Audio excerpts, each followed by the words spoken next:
आ जाओ। अस्सलाम वालेकुम। आज की वीडियो के साथ मैं कौसर शहबाज कौसर और बात होगी पाकिस्तान फिल्म इंडस्ट्री के बेताज बादशाह जो अपने आप को कहते थे कि नल का आ गया है पानी भर लो। जी मैं बात कर रहा हूँ सुल्तान रईस साहब की, जो आए और छा गए। जब वो आए उस वक्त उर्दू फिल्मों का दौर था, हर तरफ उर्दू की बातें हो रही थी और लोग ऐसी फिल्में देख रहे थे बस जैसे रोमांस वाली फिल्में, जिसमें रोमांस और सिर्फ मोहब्बत वाली फिल्में, लव स्टोरी वाली फिल्में उस वक्त छाए हुए थे। नदीम साहब और नदीम साहब के अलावा बहुत सारे फ़नकार, लेकिन नदीम साहब की फ़िल्मों को बड़ी तादाद में लोग देखते थे और मज़ा लेते थे और अपने स्टाइल भी उसी तरह के रखते थे। उस वक्त अंजुमन जी भी उर्दू फिल्मों में काम करती थी। उस वक्त बहुत बड़े नाम थे पंजाबी के, जो पंजाबी फिल्में पहले बन चुकी थी। अनैत हुसैन भट्टी हो, रानी बेगम, बहुत सारी फिल्मों में बन चुकी थी, काम हो रहा था और फिल्म इंडस्ट्री अपने अरूज पर थी। तो रईस साहब आए। अब रईस साहब जब आए तो उस वक्त बहुत बड़े नाम, इकबाल हसन हो, अकमल साहब हों, बहुत बड़े नाम थे। लेकिन एक फ़िल्म आ जाती है शेर खान। शेर खान से पहले भी फिल्में आई सुल्तान रईस साहब की, बशीरा। अच्छा, शेर खान आ जाती है और शेर खान बस बनाने वाले ने क्या सोच कर बनाया, ऐसा शाहकार बना डाला कि मुस्तफ़ा कुरैशी और सुल्तान रही एक ऐसी जोड़ी सामने आई। मैं इस तरह क्यों ना कहूँ कि अंजुमन साहिबा भी आई।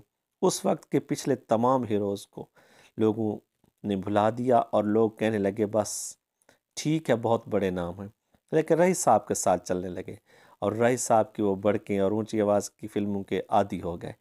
और हर अदाकारा जो उस वक्त थी उनकी एक ख्वाहिश होती थी कि मैं काम करूं तो रईस साहब के साथ काम करूं। उस वक्त की तमाम अदाकाराएँ जो भी थी उनकी ख्वाहिश भी होती, उन्होंने अपनी ख्वाहिश की तकमील भी की और रईस साहब के साथ काम किया। अगर मैं बात करूं कि जो 90s का दौर था उसकी फिल्में हैं, उसमें भी छाप वही रईस साहब की ही रही है।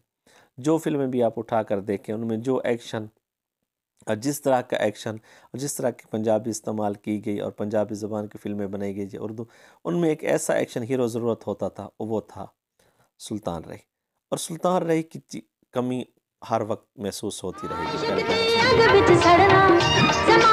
सुनिए। अंजुमन जी हूँ या कोई अदाकार हो जो उनके साथ आई, बस ऐसे हो गया कि हर फिल्म में अंजुमन, मुस्तफ़ा कुरैशी और सुल्तान रही, जिस फिल्म में ये तीनों नहीं होते थे फिल्म भी मुकम्मल नहीं होती थी।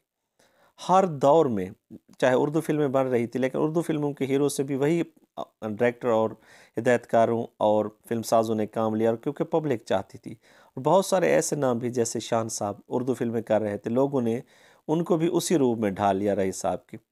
और उस वक्त के जो मशहूर विलन थे वो भी रईस साहब के साथ फिल्म चाहे जिस तरह की भी होती थी लेकिन मुकम्मल नहीं हो सकती रईस साहब। और रईस साहब की फिल्मों में मैडम नूरजहां के गाने और उस पर अंजुमन का डांस, और ऐसा एक समा बन जाता था कि लोग हैरान और परेशान हो जाते थे और देखते थे कि यार क्या हो गया, फिल्म से निकल भी नहीं पाते थे और बड़े मज़े लेते। हैरान परेशान क्यों कहा कि बस वो खो जाते थे रही की एक्टिंग में।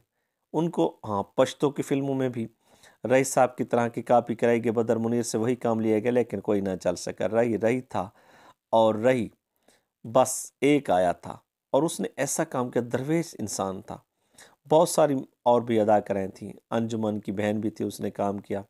बहुत सारी अदाकाराएँ थीं जिन्होंने काम किया, लेकिन लोगों ने बहुत ज़्यादा पसंद किया अंजुमन के साथ, इससे पहले आसिया मैडम के साथ। तो मैं बात कर रहा हूँ रईस साहब की। रईस साहब एक ऐसा फ़नकार था कि जिसके दिल में ज़रा बराबर भी मगरूरी नहीं थी, गरूर नहीं था। जो अदाकारा नई थी चाहे पुरानी थी, उसको बेटी समझते थे, उसको सिखाते थे, उससे सीखते थे और लोगों की बड़ी उन्होंने मदद की, गरीब ख़ानदानों की मदद की, हर तरह का किरदार निभाया।